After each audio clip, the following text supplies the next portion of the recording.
tidak berputus asa dari rahmat Allah. Jauh sebelum diutusnya Nabi SAW, pernah ada seseorang yang luar biasanya prestasi kejahatannya.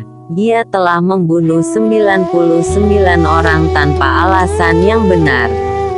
Namun demikian, tiba-tiba tergerak dalam hatinya untuk bertaubat. Hanya saja ia bimbang apakah masih ada peluang baginya untuk kembali ke jalan kebaikan. Orang-orang di sekitarnya menyarankan agar menemui seorang rahib untuk menanyakan hal itu. Ketika tiba di tempat kediaman sang rahib, ia menceritakan kegundahan hatinya dan keinginannya untuk bertaubat. Sang rahib bertanya, "Apakah kesalahanmu itu?"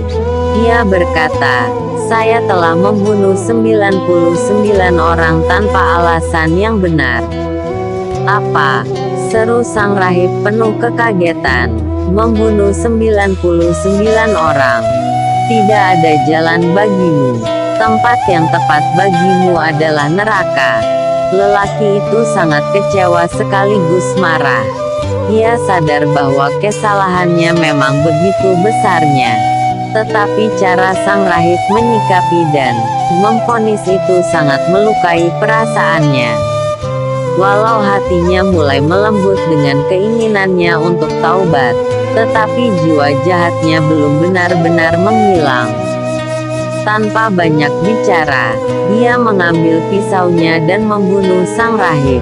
Genap sudah 100 nyawa tidak bersalah yang melayang di tangannya. Tetapi, panggilan ilahiyah untuk bertaubat terus mengganggu perasaannya.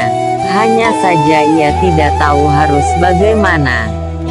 Suatu ketika ada orang yang menyarankan untuk menemui seseorang yang alim di suatu tempat, dan ia segera menuju ke sana. Ketika tiba di tempat tinggal sang alim, dia menceritakan jalan hidupnya, termasuk ketika ia menggenapkan pembunuhannya yang ke-100 pada diri sang rahib, dan tentu saja keinginannya untuk bertaubat. Sang alim yang bijak itu berkata, "Tentu saja bisa, dan tidak ada seorang pun yang bisa menghalangi keinginanmu untuk bertaubat. Tetapi tinggalkanlah tempat tinggalmu itu karena di sana memang kota maksiat. Pergilah ke kota lainnya, karena di sana banyak orang yang beribadah kepada Allah. Beribadahlah engkau bersama mereka, dan jangan pernah kembali ke kotamu itu. Insya Allah engkau akan memperoleh ampunan Allah dan dimudahkan jalan kepada kebaikan."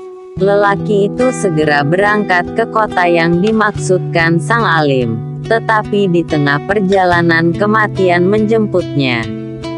Datanglah 2 malaikat untuk menjemput jiwa lelaki itu. Satu malaikat rahmat dan satunya malaikat azab siksa.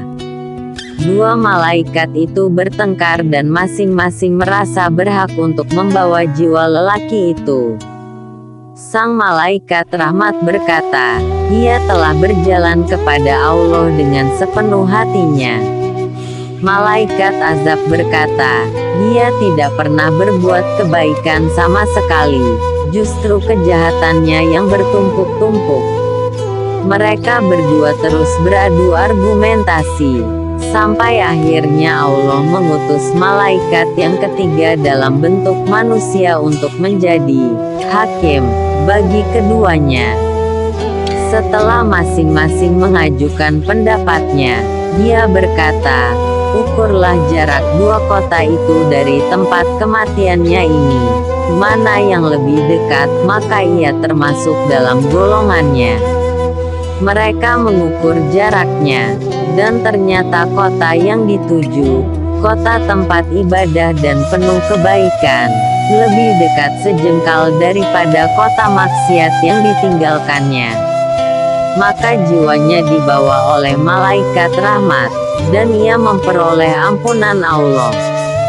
Dalam riwayat lainnya disebutkan, sebenarnya lelaki itu belum jauh meninggalkan kota maksiat tersebut. Tetapi Allah memang berkehendak untuk mengampuninya.